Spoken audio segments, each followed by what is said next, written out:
আসসালামু আলাইকুম। আজকে আমরা আলোচনা করব কবুতরের মাংস বেবিদেরকে খাওয়ানোর বিষয় নিয়ে। বাচ্চাদের জন্য কবুতরের মাংস খাওয়ার কিছু আলোচনা করব। বাচ্চাদেরকে আমরা কিভাবে কবুতরের মাংস খাওয়াবো এগুলো নিয়ে। বাচ্চাদের জন্য কবুতরের মাংস খাওয়ার কিছু উপকারিতা এবং সম্ভাব্য অপকারিতা রয়েছে। উপকারিতা: 1 নম্বর, উচ্চ প্রোটিন সমৃদ্ধ। কবুতরের মাংসে প্রচুর পরিমাণে প্রোটিন থাকে যা শিশুদের পেশি গঠনে সহায়তা করে। 2 নম্বর, লৌহ আয়রন থাকে, এটি রক্তশূন্যতা ও প্রতিরোধে সাহায্য করতে পারে। 3 নম্বর, সহজ হজমযোগ্য।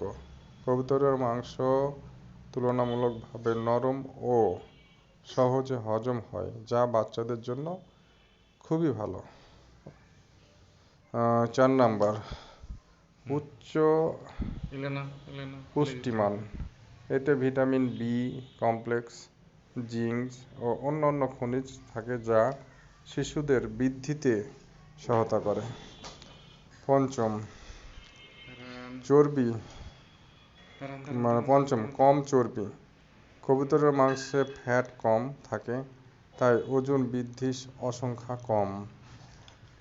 কিছু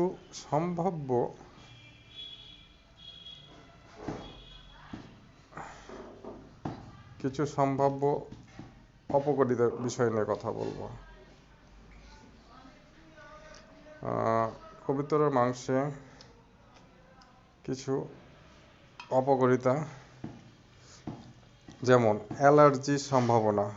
1 নম্বর, কিছু শিশুর কবুতরের মাংস থেকে অ্যালার্জি হতে পারে। 2 নম্বর, ভুলভাবে রান্না করলে হজমের সমস্যা বা ভালোভাবে রান্না না করলে বা হলে শিশুদের পেটের সমস্যা হতে পারে।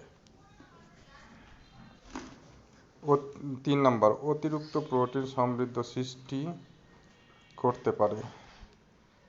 শিশুর কিডনি বা পরিপাকতন্ত্রের সমস্যা থাকলে অতিরিক্ত প্রোটিন ক্ষতিকর হতে পারে।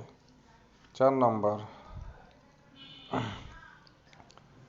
অপরিষ্কার বা সংক্রমিত মাংস ঝুঁকিপূর্ণ হতে পারে। যদি কবুতরের মাংস ভালোভাবে পরিষ্কার করা বা রান্না না করা হয় তাহলে ইনফেকশনের আশঙ্কা থাকে।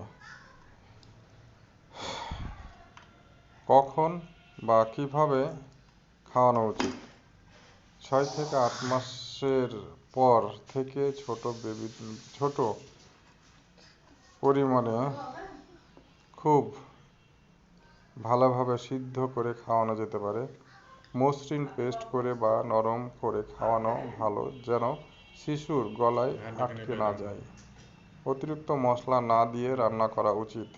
শিশুদের প্রথমবার খাওয়ার পর শরীরের অতিরিক্ত প্রক্রিয়া লক্ষ্য করা জরুরি। যদি কোনো সমস্যা দেখা দেয় তাহলে খাওয়ানো বন্ধ করে চিকিৎসকের পরামর্শ নেওয়া উচিত আমাদের।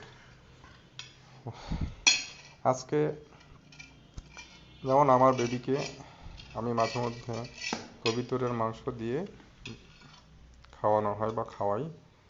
এই তো আমার বেবি খাচ্ছে এবং আমার বেবিকে খাওয়াচ্ছি এবং সে খেলাধুলার মাধ্যমে কবুতরের বাচ্চা খাচ্ছে।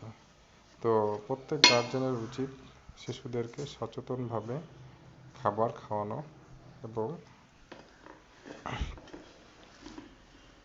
দেখভাল করা উচিত। তা আমরা প্রত্যেকেই সচেতন এবং প্রত্যেকেই সচেতনভাবেই শিশুর কেয়ার বা যত্ন নিই, এটা কোনো ভুল নাই। তো আশা করি ভালো লাগবে। আল্লাহ হাফেজ।